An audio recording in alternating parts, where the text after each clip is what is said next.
Ready? Start.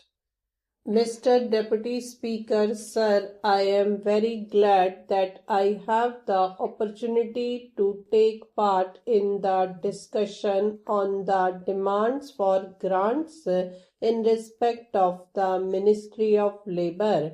I am very happy we have got a very good Labour Minister, but I do not know whether he is able to take all the steps necessary to improve the labor situation in this country at this critical moment. The Industrial Policy Resolution of 1956 clearly mentions that in the process of rapid industrial development, labor assumes a vital role to establish a socialistic pattern of society. The main problems facing the working class are of getting adequate wages, essential commodities at prices they can afford, some sort of shelter and cloth.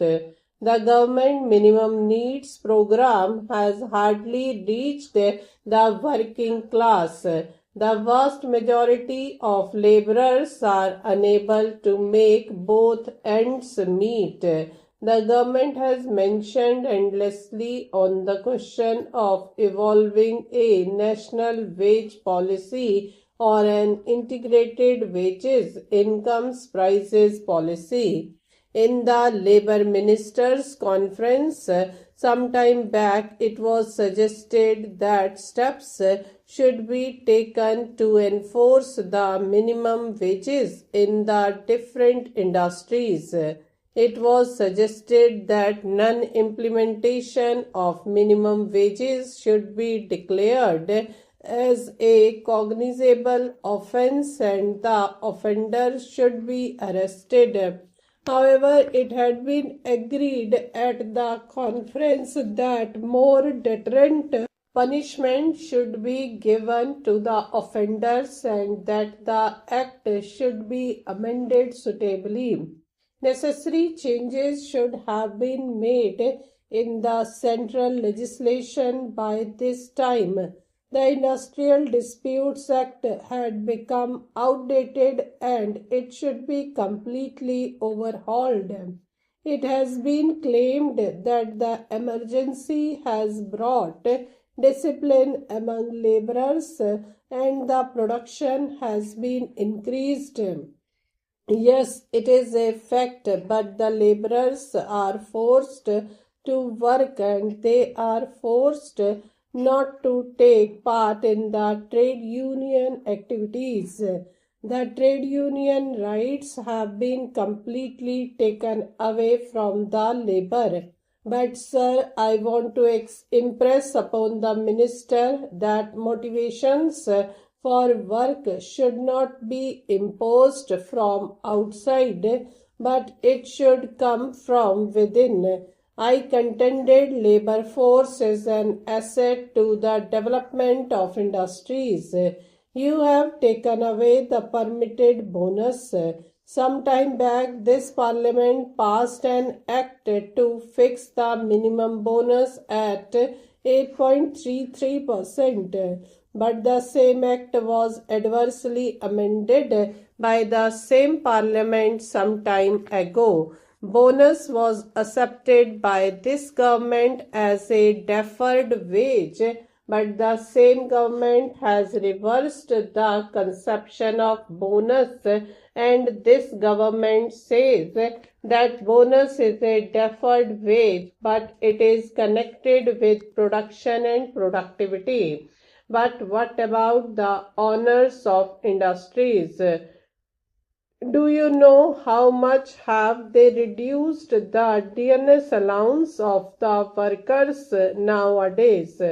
Not only that, a number of companies have been held guilty for failure to deposit the provident fund money and also the mishandling the amount due to employees.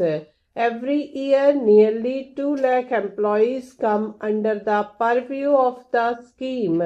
The total number of employees covered by the scheme in the year 1995-96 was 61 lakh and it was 75 lakhs in the year 1996-97, whereas the refunds to the employers on an average is rupees 10-12 crores.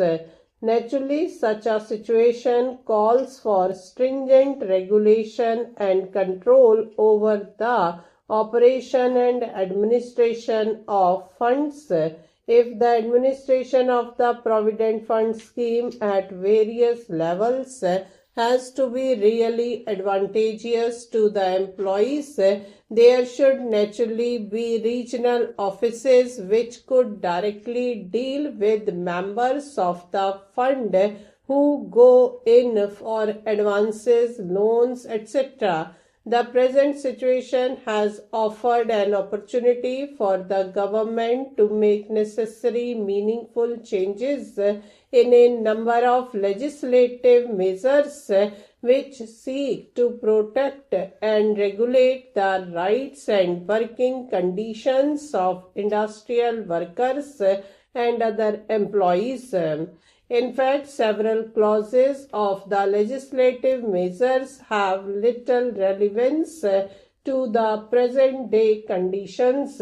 Regarding the Apprenticeship Act, once our Prime Minister said in the State Labour Ministers' Conference that the Apprenticeship Act had not been implemented vigorously. It had not been given a trial. Utilization of apprenticeship opportunity or filing such vacancies has not been uniform in all the state. Creation of skilled manpower has lagged behind the limits of possibilities. So the more important point is what is to be done. Even more important is that there is a new sense of urgency and a will to get things done. With regard to this, the basic problem relates neither to the number of apprentices nor the value of their stipends. We hope that the government shall do its best to alleviate the feelings of labor and take steps for that.